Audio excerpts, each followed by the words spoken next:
Selamat pagi, saya akan menjelaskan kasus perhitungan kebutuhan dana eksternal. Logikanya adalah sebagai berikut. Kalau penjualan perusahaan meningkat, kalau penjualan perusahaan mau ditingkatkan, maka aset lancarnya harus meningkat, aset tetapnya juga harus meningkat. Mengapa demikian? Karena untuk meningkatkan penjualan, biasanya kita harus sediakan stok barang yang lebih banyak. Kalau barang-barang itu kita jual secara kredit, maka piutang kita juga akan meningkat dengan meningkatnya penjualan. Nah, kalau penjualan kita meningkat, kita kan memproduksi barang jadi lebih banyak, pekerjaan jadi lebih banyak, membeli bahan baku lebih banyak, membayar gaji lebih banyak, membayar biaya-biaya lebih banyak. Akibatnya kita harus siap kas juga di tangan lebih banyak. Jadi kalau penjualan meningkat, biasanya aset lancar yaitu kas, piutang, dan persediaan juga harus meningkat. Kalau penjualan meningkat, tentunya kita membutuhkan mesin-mesin produksi yang lebih banyak. Mungkin kita juga membutuhkan kendaraan lebih banyak untuk mengangkut bahan baku yang lebih banyak, untuk mengangkut barang jadi yang lebih banyak. Mungkin juga kita membutuhkan gerai untuk memamerkan barang jadi kita juga harus lebih luas, harus diperbesar. Nah, dengan demikian, kalau penjualan kita mau meningkat, aset tetap berupa mesin, berupa peralatan, berupa kendaraan, atau berupa gerai, itu juga harus diperbanyak atau diperbesar. Jadi kesimpulannya adalah bila penjualan mau ditingkatkan, aset lancar harus meningkat, aset tetap juga mungkin harus meningkat. Nah, di sisi pasifa itu atau sumber dana itu ada yang meningkat secara otomatis. Contohnya adalah hutang dagang. Kalau kita bisa membeli barang dari supplier dengan tempo 1 bulan misalnya, kalau kita belanja 100 juta per bulan, tentunya berarti kita punya hutang dagang kepada supplier sebesar 100 juta. Kalau produksi kita makin banyak, maka kita bisa membeli barang lebih banyak, misalnya jadi 150 juta. Berarti kan hutang kita meningkat dari 100 menjadi 150 juta. Jadi kesimpulannya, ada hutang yang meningkat secara otomatis bila penjualan meningkat. Nah, contohnya di sini adalah hutang lancar. Nah, kalau hutang jangka panjang, itu dia tidak meningkat secara otomatis akibat peningkatan penjualan. Kenapa? Karena hutang jangka panjang itu adalah hasil negosiasi perusahaan dengan bank atau dengan kreditur. Jadi dia baru meningkat kalau perusahaan berhasil meyakinkan bank untuk menambah kreditnya misalnya. Atau perusahaan meyakinkan krediturnya untuk memberi pinjaman lebih banyak. Barulah hutang jangka panjang itu akan meningkat. Dia meningkat tidak secara otomatis mengikuti peningkatan penjualan. Modal saham itu adalah setoran dari pemilik. Nah, setoran dari pemilik ini akan meningkat kalau pemilik merasa perlu untuk menambah setorannya ke perusahaan. Kalau pemilik tidak ada keinginan untuk menambah setorannya ke perusahaan, maka dia juga tidak akan meningkat. Jadi modal saham juga tidak meningkat secara otomatis mengikuti peningkatan penjualan. Nah, sekarang yang terakhir adalah laba ditahan. Bagaimana dengan laba ditahan? Laba ditahan biasanya akan meningkat kalau penjualan meningkat, tapi peningkatannya melalui laba. Kalau penjualan meningkat, tentunya kita harapkan laba juga meningkat. Dikurangi dividen, maka ketemulah tambahan laba ditahan. Nah, tambahan laba ditahan inilah yang nanti akan menambah laba ditahan. Oke, kita sekarang langsung masuk ke kasusnya. Nah, ini adalah PT OSC yang memproyeksikan penjualannya tahun depan akan meningkat 20% dibanding tahun yang baru lalu. Laporan keuangan akhir tahun ini, ya akhir tahun yang baru selesai, itu adalah sebagai berikut. Jadi di sini ada laporan laba ruginya, penjualan 30.400.000 dan seterusnya, HPP dan beban lainnya 26.720.000 dikurangi penjualan kurangi HPP dan beban lainnya, ketemu laba kena pajak 3.680.000. Lalu dikurangi pajak 1.288.000, ketemu laba bersih 2.392.000. Lalu dikurangi dividen 956.800, ketemulah tambahan laba ditahan sebesar 1.435.200. Oke. Nah, kemudian di bawah adalah neraca pada akhir tahun ini, akhir tahun yang baru saja selesai. Aktiva lancarnya 7.200.000, aset tetap 17.600, kemudian total asetnya 24.800.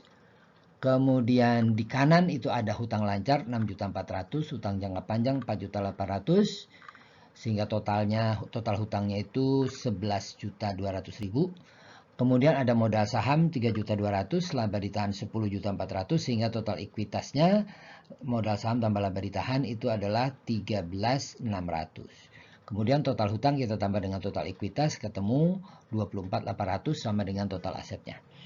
Ini adalah laporan laba rugi dan neraca tahun yang baru saja berakhir. Kemudian tahun depan perusahaan memproyeksikan penjualan akan naik 20%. Lalu kita diminta membuat proyeksi laba rugi dan proyeksi neraca. Nah, kita buat dulu proyeksi laba rugi.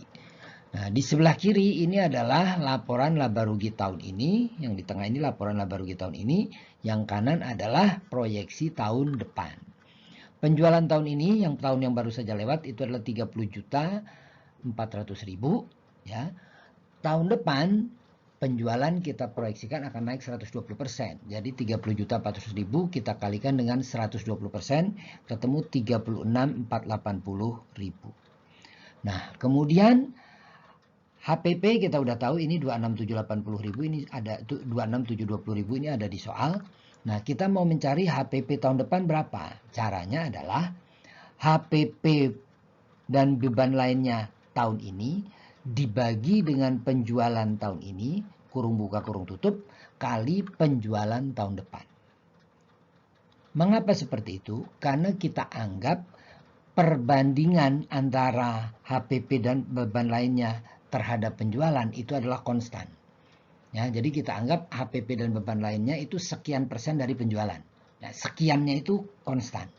Nah, jadi kalau penjualan naik, berarti HPP dan beban lainnya tahun depan itu adalah HPP dan beban lainnya tahun ini dibagi dengan penjualan tahun ini, kurung buka kurung tutup, kali penjualan tahun depan. Ketemulah 32.064.000. Kemudian penjualan dikurangi HPP dan beban lainnya, ketemu laba kena pajak. Jadi 4.416.000 ini adalah 3.6480 kurangi 32.064.000. Temu 4.416.000. Kemudian kita hitung pajak. Nah, kita di sini juga mengasumsikan bahwa perbandingan antara pajak dengan laba kena pajak itu adalah konstan. Ya, perbandingannya tetap.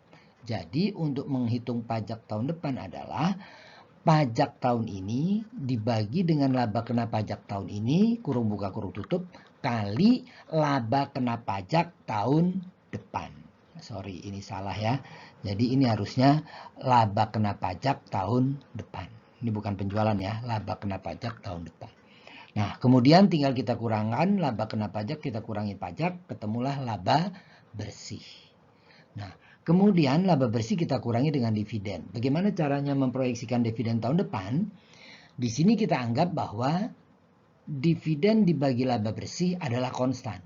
Ya, saya ulangi, dividen dibagi laba bersih itu perbandingannya konstan. Jadi untuk menghitung dividen tahun depan adalah dividen tahun ini kita bagi dengan laba bersih tahun ini, kurung buka kurung tutup, kali laba bersih tahun depan.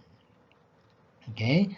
Nah, ketemulah dividen tahun depan, kemudian laba bersih kita kurangi dividen, ketemulah tambahan laba ditahan.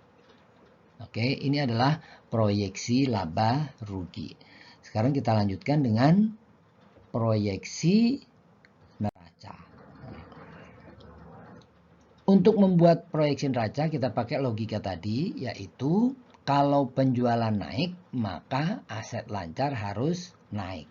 Ya, jadi penjualan tahun kemarin, tahun yang baru saja lewat adalah 30.400, penjualan tahun depan tadi 36.480, yaitu 120% kali penjualan tahun ini.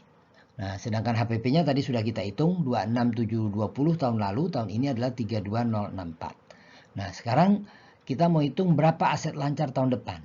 Aset lancar tahun depan adalah aset lancar tahun ini dibagi penjualan tahun ini dikali penjualan tahun depan.